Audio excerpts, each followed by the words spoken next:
Max Verstappen and this amazing pass on the last lap. But this amazing pass has been deemed illegal, and Verstappen was given a 5-second time penalty. Look to the left. Does leave the racing surface, but he certainly wasn't the only one who did it in this race. And this was the moment he was told the podium you would not be standing on. Can't wait to hear his thoughts. Here's Max Verstappen. What an end to the race, not one that seems very satisfactory to anybody. Talk us through that move, talk us about your reaction to what's just happened. Am I allowed to swear? I'd appreciate it if you didn't, because we need to turn this around quite quickly. Alright. No, I mean, the race itself was great, you know, we had good pace and I was really enjoying myself again, and I think also the last two races it showed that our car in the race is really competitive, if not the fastest. And yeah, the whole weekend, you know, you can run off track everywhere you want. So that's fine, if it's like that, you know, it's the same for everyone, so you can do your thing. And then I had a good fight with Bottas, but he runs off the track, comes back on in front of me, and I had to overtake him afterwards, but there are no penalties given. And then I basically fight with Kimi in the last lap, and I go like 5 to 10 centimeters off the track. And, you know, I think the crowd was loving it and everything, so yeah, it's really weird to give me a penalty. And also, like, that quick after a race, like, at least then have a talk in the steward's room, and then you can always decide. But it looks so bad on TV to pull someone away from the podium. Again, I had the same last year in Mexico, but they clearly don't learn from it. And also for the sport, you know, this is killing, because everybody was loving it. And, you know, they're on a good way to kill the sport, like this. They will say rules are rules and you exceeded track limits, but as you said, other drivers have been doing it throughout the weekend. Why are you the only one that's been penalised? Well, there is particularly one steward in there, I guess, who makes those decisions against me. You like to say who it is? No, but he knows, so it's alright. Does his first name begin with a G? Yeah. Right, so we know who that is. What do we need then? Do we need permanent stewards? Do we need better application of the rules? Do we need tracks that don't have so much runoff that allow you guys to go and cut the track and not lose any time? You know, track, white line, grass or gravel or whatever it is. Well, I mean, at the end of the day, that's not the problem, but be clear about it. If you say, okay, that's fine, alright, then, you know, we will just do what we like. If you say we have to stay within the white lines, we'll stay within the white lines, you know. It's very simple. But, yeah, we need more consistency. And at the end of the day, let us race, you know, it's 5 centimeters of and everybody was loving it. It was like a great show, I guess. But like I said, be consistent. If it's not allowed, then I understand, okay, and then I finish forward. But don't say to everyone else, yeah, you can run off the track everywhere you like, because they never gave any penalties. And then I do it, and they give me a penalty. Don't change, we loved it.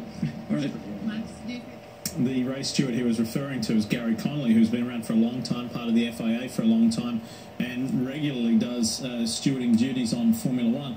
I do think, guys, and obviously we're not in that position of power, but I do think Verstappen has a point, and the reason why I say that is because he quoted the Bottas incident down at turn 12 where they were fighting. Bottas went off track, Verstappen gave him some room, he came back ahead of him. That would be deemed gaining an advantage to Bottas. Nothing was done.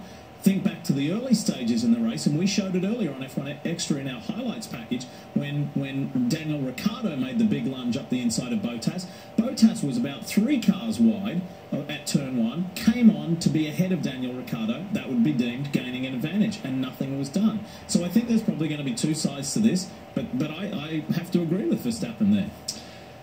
Well, I'm going to keep this very short. Rules are rules, but there is absolutely no consistency. Race authorities around the world seem to have complete blind spots. And this lack of consistency is very, very irritating, and it's frustrating. As he said, the fans loved it. We loved it, and it's gone. I mean, it's just crazy. This is not the first time these inconsistent application of the rules has been applied, and you may say, I'll just jot in a note down here. Michael Schumacher in 1994 Silverstone overtook Damon Hill on the formation lap. The race hadn't even started. We'd seen that happen time and time and time again. Benetton were fined $500,000 and Michael Schumacher was banned for 2 races for overtaking on the formation lap. We'd seen times before when that had happened.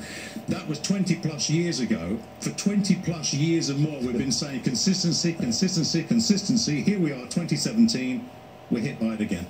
By the way, I don't think there's too many people in this field. Fernando Alonso, yes, Vettel, the big stars. There's not too many people in the field who could pull off a move like that. No. They don't stifle the guy who wants to bring the crowd to its feet.